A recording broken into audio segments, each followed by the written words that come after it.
Assalamualaikum warahmatullahi wabarakatuh.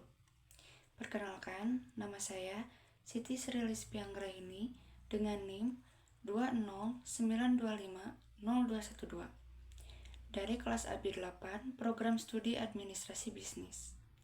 Pada kesempatan ini, saya akan mempresentasikan mata kuliah perpajakan dengan judul Analisis Kewajiban Perpajakan pada konten kreator YouTube di Indonesia berdasarkan Undang-Undang Nomor 7 Tahun 2021 tentang Harmoni Peraturan Perpajakan atau UU HPP. Melalui presentasi ini, saya akan membahas latar belakang penelitian, landasan teori, studi kasus yang digunakan, analisis kewajiban perpajakan, simulasi perhitungan pajak, risiko ketidakpatuhan, strategi kepatuhan, hingga kesimpulan. Baik, saya akan mulai pembahasan pada slide berikutnya. Yang pertama adalah latar belakang. Perkembangan teknologi informasi telah membawa perubahan besar dalam berbagai aspek kehidupan, termasuk dalam dunia pekerjaan. Saat ini, banyak masyarakat yang memanfaatkan media digital sebagai sumber penghasilan. Salah satu profesi yang berkembang pesat adalah konten kreator, khususnya pada platform YouTube. Seorang konten kreator tidak hanya memperoleh penghasilan dari iklan atau Google AdSense, tetapi juga dari sponsorship, endorsement, affiliate marketing, penjualan merchandise, serta donasi dari penonton. Dengan semakin banyaknya sumber pendapatan tersebut, profesi konten kreator menjadi bagian dari ekonomi digital yang memiliki kontribusi terhadap pertumbuhan ekonomi di Indonesia. Namun, di sisi lain masih terdapat konten kreator yang belum memahami kewajiban perpajakannya, baik dalam hal pencatatan penghasilan, pembayaran pajak, maupun pelaporan surat pemberitahuan atau SPT tahunan. Oleh karena itu, penelitian ini dilakukan untuk menganalisis bagaimana ketentuan perpajakan diterapkan pada profesi konten kreator berdasarkan Undang-Undang Harmonisasi Peraturan Perpajakan. Lalu yang selanjutnya ada rumusan masalah. Berdasarkan latar belakang tersebut, penelitian ini memiliki 5 rumusan masalah. Yang pertama, apa saja kewajiban perpajakan yang harus dipenuhi oleh konten kreator YouTube? Kedua, bagaimana penerapan Undang-Undang Harmonisasi Peraturan Perpajakan terhadap penghasilan yang diperoleh konten kreator? Ketiga, bagaimana simulasi perhitungan pajak penghasilan yang dikenakan kepada konten kreator? Keempat, apa saja resiko yang dapat timbul apabila konten kreator tidak memenuhi kewajiban perpajakannya? Dan yang terakhir, bagaimana strategi yang dapat dilakukan untuk meningkatkan kepatuhan perpajakan?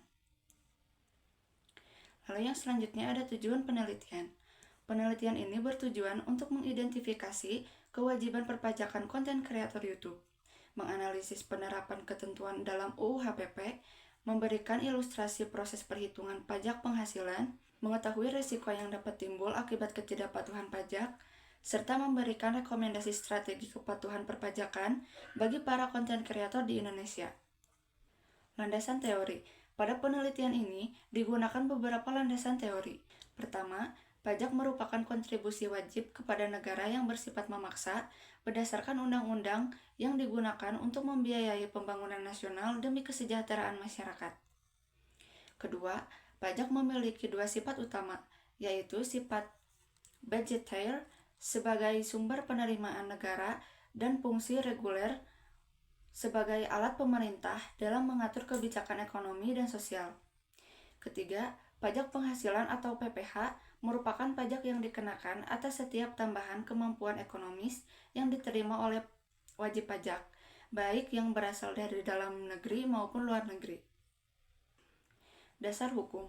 Dasar hukum yang digunakan dalam penelitian ini adalah Undang-Undang Nomor 7 Tahun 2021 tentang Harmonisasi Peraturan Perpajakan atau UU HPP. Undang-undang ini menjadikan pedoman dalam pelaksanaan sistem perpajakan di Indonesia, termasuk pengaturan mengenai pajak penghasilan orang pribadi. Selain itu, UU HPP juga menyesuaikan kebijakan perpajakan dalam perkembangan ekonomi digital, sehingga profesi baru seperti konten kreator memiliki dasar hukum yang jelas mengenai hak dan kewajiban perpajakannya. Lalu yang selanjutnya ada profil studi kasus. Pada penelitian ini, saya menggunakan Winda Basudara sebagai studi kasus. Windah Basudara atau Brando Franco Windah merupakan salah satu konten kreator dan YouTuber gaming terbesar di Indonesia. Beliau dikenal melalui konten permainan, live streaming, serta kegiatan sosial berupa penggalangan dana. Penghasilan seorang konten kreator seperti Windah Basudara berasal dari berbagai sumber, seperti Google AdSense, sponsorship, affiliate marketing, penjualan merchandise, dan donasi dari penonton. Perlu saya sampaikan bahwa data penghasilan yang digunakan dalam penelitian ini merupakan data simulasi yang disusun untuk kepentingan akademik dan bukan merupakan data penghasilan sebenarnya. Sumber penghasilan. Sebagai konten kreator YouTube, terdapat beberapa sumber pendapatan yang dapat diperoleh. Yang pertama adalah Google AdSense, yaitu pendapatan yang berasal dari iklan pada video YouTube. Yang kedua adalah sponsorship dan endorsement, yaitu kerjasama promosi dengan perusahaan atau suatu merek.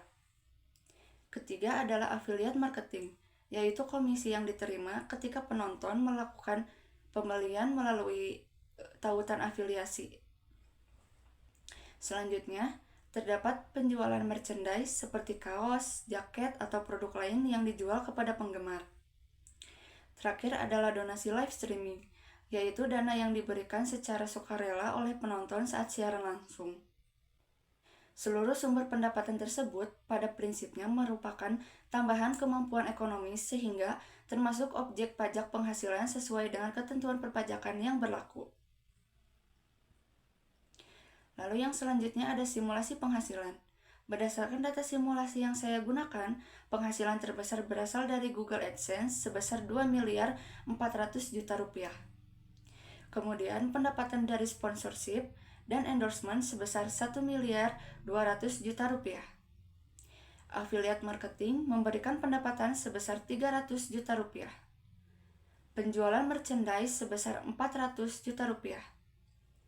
Sedangkan donasi live streaming sebesar 200 juta rupiah.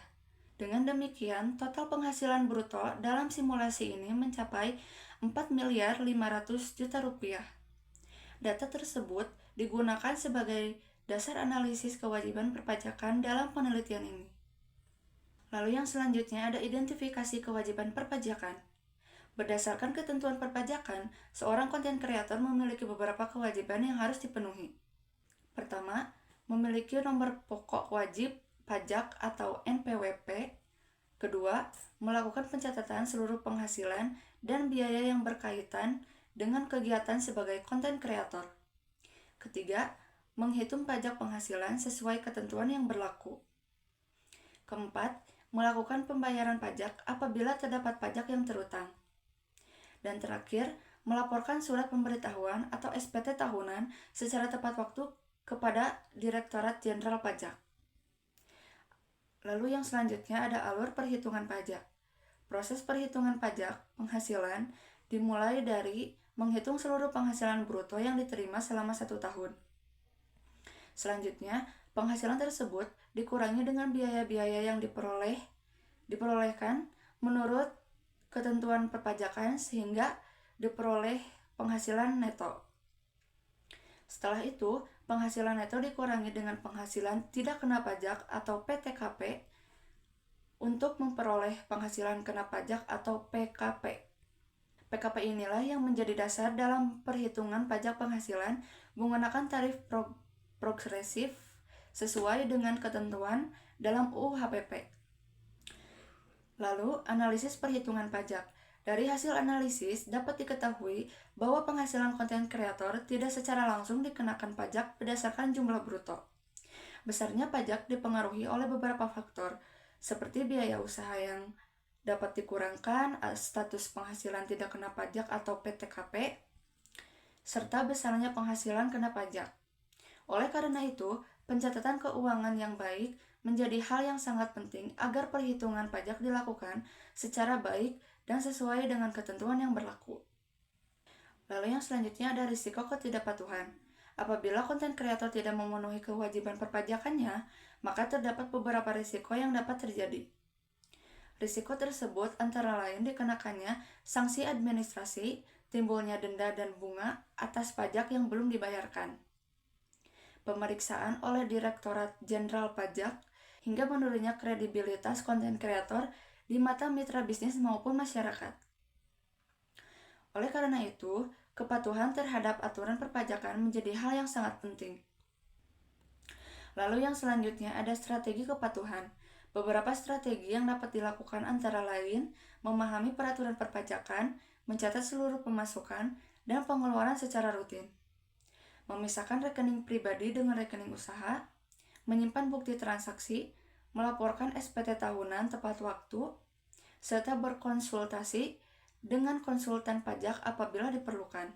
Dengan menerapkan strategi tersebut, konten kreator dapat menjalankan usahanya secara lebih profesional, sekaligus memenuhi kewajiban sebagai warga negara yang taat pajak. Lalu ada kesimpulan. Sebagai penutup, dapat disimpulkan bahwa konten kreator YouTube merupakan salah satu profesi di sektor ekonomi digital yang memiliki kewajiban perpajakan sesuai dengan peraturan di Indonesia. Penghasilan yang berasal dari Google AdSense, sponsorship, affiliate marketing, penjualan merchandise, dan donasi pada dasarnya merupakan objek pajak penghasilan. Melalui studi kasus Winda Basudara, dengan menggunakan data simulasi, dapat dipahami bahwa seorang konten kreator memiliki kewajiban untuk memiliki NPWP, melakukan pencatatan penghasilan, menghitung dan membayar pajak, serta melaporkan SPT tahunan. Saya berharap penelitian ini dapat memberikan gambaran mengenai pentingnya kepatuhan perpajakan bagi konten kreator di era digital, serta meningkatkan kesadaran masyarakat untuk memenuhi kewajiban perpajakannya. Demikian presentasi yang dapat saya sampaikan. Terima kasih sudah menonton sampai akhir. Wassalamualaikum warahmatullahi wabarakatuh.